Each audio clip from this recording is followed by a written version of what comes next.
Microsoft co-founder Bill Gates publishing a memo that suggests adopting a different view and changing strategy towards addressing climate change. It is a rebuttal to what he calls, quote, the doomsday scenario, which Gates says is, quote, causing much of the climate community to focus too much on near-term emission goals, and it's diverting resources, he says, from the most effective things we should be doing to improve life in a warming world. He writes, quote, this is a chance to refocus on the metric that should count even more than emissions and temperature change, improving lives. Our chief goal should be to prevent suffering, particularly for those in the toughest conditions who live in the world's poorest countries.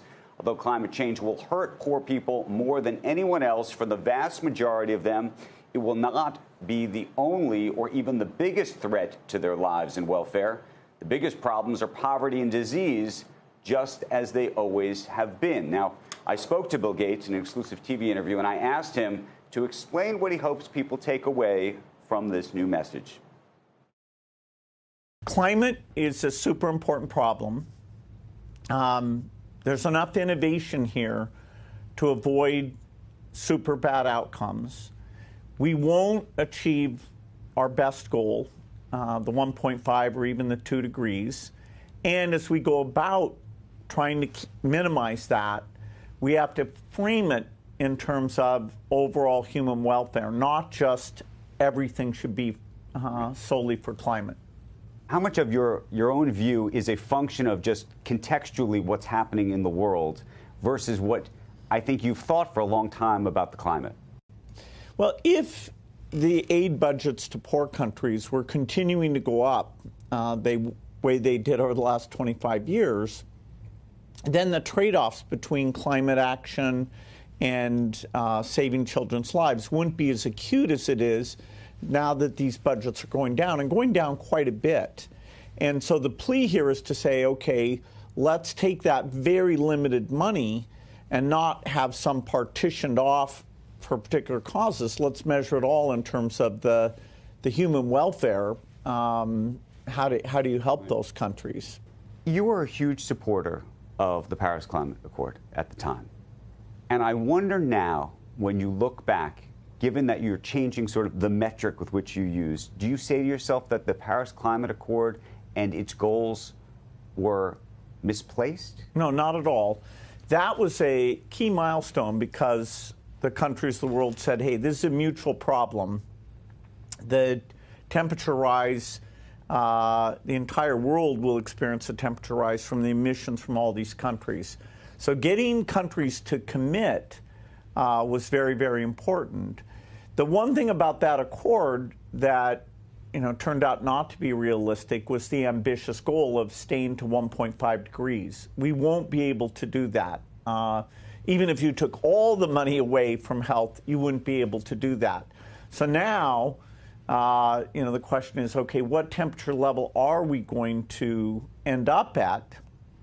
Very important to minimize that, but not at the expense of everything else. Okay, but in the context of not at the expense of everything else, so many businesses, companies, including Microsoft, made pledges around being net zero, trying to get, in some cases, negative net zero, meaning going back and paying for their carbon production from earlier.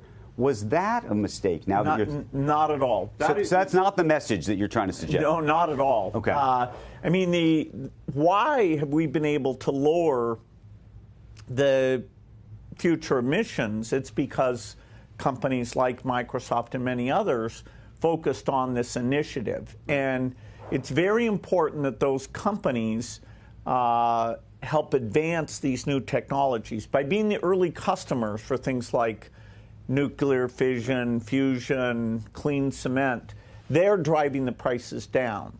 And that's the magic thing. When you get the clean stuff to be cheaper than the dirty stuff, then you can take that whole area of emissions and saying, okay, just normal market economics works there. When the climate activists who have been very supportive of what you've done and you've been very supportive of what they've done read this, and if Greta Thunberg is reading this and saying to herself, my goodness, he seems like he is reversing himself, what would you tell her? I'd say, wasn't the goal here to improve human lives? And shouldn't we, in our awareness of how little generosity there is to help, measure, should we get them a measles vaccine, or should we do some climate related activity? And if we stop funding all vaccines and that saved you 0.1 degree, would that be a smart trade-off? That's the kind of question we have to ask. So I'm a climate activist, but I'm also a child survival activist.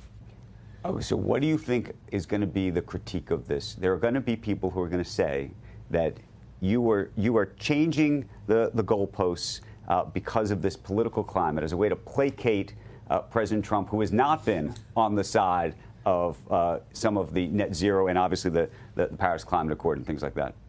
Well, I'm glad that some of the provisions that promoted new climate technologies got preserved. I was disappointed that a lot of that was taken away, but the provisions supporting nuclear and geothermal, some of those were maintained. The U.S. has pulled back, and that's a huge disappointment. We really need all the countries working together on this, just like we need them to be generous on their aid budget. If you think climate is the only problem and it's apocalyptic, or if you think climate's not a problem at all, my memo will make no sense to you. You'll be like, oh no, it should all be climate, or you'll be like, why are you even still talking about this climate thing? Why do you invest billions of your money into these companies? The middle position, that climate is super important, but has to be considered in terms of overall human welfare. I didn't pick that position because it's everybody agrees with it. It's, I think, intellectually the right answer. And guys, it's a very nuanced view. I'm so curious, Becky and Joe, what you think of it. When you read it on the page, it really is, or at least seems to be somewhat a reversal, if you will, to some of the comments that he's made in the past, though. I actually went back and looked. Some of the comments he'd made in the past, even about the Paris Climate Accord, he had said that he thought the goals actually were too ambitious, even at the time, that they would never be achieved. But I do know that I'm sure critics of climate issues and of his will say that this is a complete retreat, which I also think it is not. So there's sort of two ideas that maybe you can hold in your head at the same time. But I also imagine Greta Thunberg will not be happy with these comments either, because it is a trade-off, and that's what he's presenting here.